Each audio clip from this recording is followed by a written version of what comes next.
নরম ফ্লাফি এবং সুস্বাদু প্যানকেক বানাতে চান? আজকের এই ভিডিওতে আমি শেয়ার করছি খুব সহজ উপায়ে মাত্র কয়েক মিনিটে পারফেক্ট প্যানকেক তৈরির রেসিপি। ব্রেকফাস্ট, বাচ্চাদের টিফিন বা বিকেলের নাস্তা এই প্যানকেক সবার পছন্দ হবে। নমস্কার, জগৎবন্ধু কিচেনে সবাইকে স্বাগত। আজকে বানাবো প্যানকেক। চলুন তাহলে দেখে নিই রেসিপিটা। প্রথমে একটি পাত্রে আমি একটা ডিম ভেঙে নিচ্ছি, তারপর এখানে 50 গ্রামের মতন চিনি মিশিয়ে দিচ্ছি। আর আপনাদের যদি চিনি পাউডার থেকে থাকে তাহলে ভালো আরও। এবার আমি প্রায় 125 ml দুধ আমি নিয়ে নিয়েছি, আর রিফাইন তেল 25 গ্রাম নিয়েছি। আর আপনি এক্ষেত্রে বাটারও যোগ করতে পারেন, বাটার মেল্ট করে যোগ করে দিতে পারেন, দিলে আরও ভালো হবে। আমি দিয়ে ভালোভাবে ফেটাতে হবে, চিনিটা ভালোভাবে মিশে যাবে, আর ডিম আর দুধ চিনি একসঙ্গে ভালোভাবে মিশে একটা মিশ্রণ তৈরি হবে। আর আপনি যত ফেটাতে পারবেন তত কেকটা ভালো হবে। তো আমি ভালোভাবে ফেটিয়ে নিচ্ছি, আর চিনিগুলো ভালোভাবে মিশে যাবে।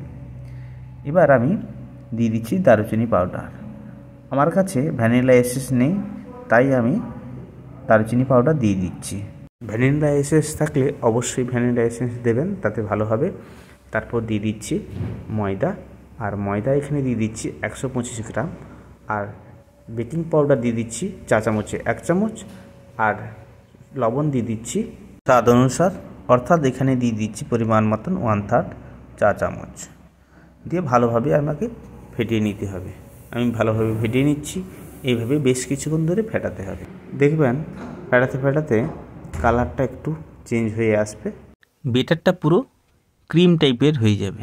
আমি ততক্ষণ পর্যন্ত ভালোভাবে ফাটতে থাকবো, আর যত ভালোভাবে ফাটবেন তত প্যানকেকটা ভালো হবে, খেতেও ভালো লাগবে, নরম স্পঞ্জি হবে।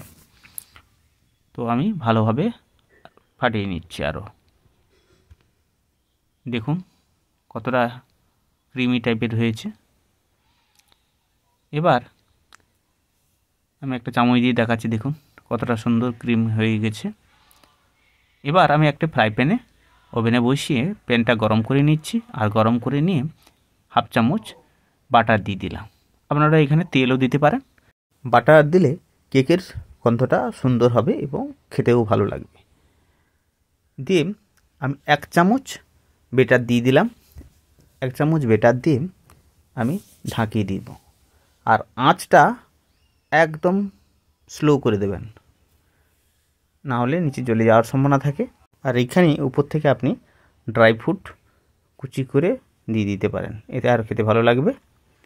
আমি দিয়ে উল্টে দিলাম, কেকটাকে উল্টে দিলাম। দেখুন কত সুন্দর হয়েছে পিছনের কালারটা।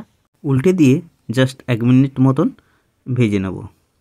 ভেজে নিয়ে আমি তুলে নেব। এবার দেখুন কত সুন্দর হয়েছে। আর এইভাবে যদি বাচ্চাদের বানিয়ে দেন, বাচ্চারা অত্যন্ত খুশি হয়ে যাবে। আর বাচ্চাদের টিফিনে এটা বা বড়দের টিফিনে এটা দিলে তারা অত্যন্ত খুশি হবে এবং খেতেও বেশ ভালো লাগবে। এইভাবে আমি এক এক করে সমস্ত প্যানকেকগুলি আমি বানিয়ে নেব।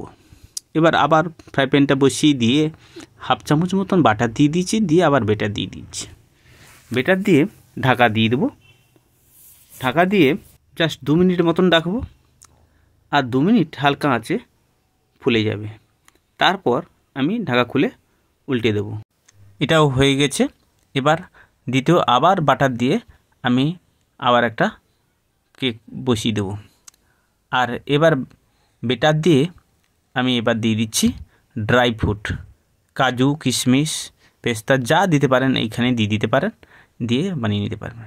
রেসিপিটা ভালো লাগলে লাইক, শেয়ার, কমেন্ট করতে ভুলবেন না। অবশ্যই চ্যানেলটিকে সাবস্ক্রাইব করবেন। ভিডিওটা শেষ পর্যন্ত দেখার জন্য ধন্যবাদ। আজকের ভিডিও এই পর্যন্ত, পরের ভিডিওতে আবার দেখা হচ্ছে।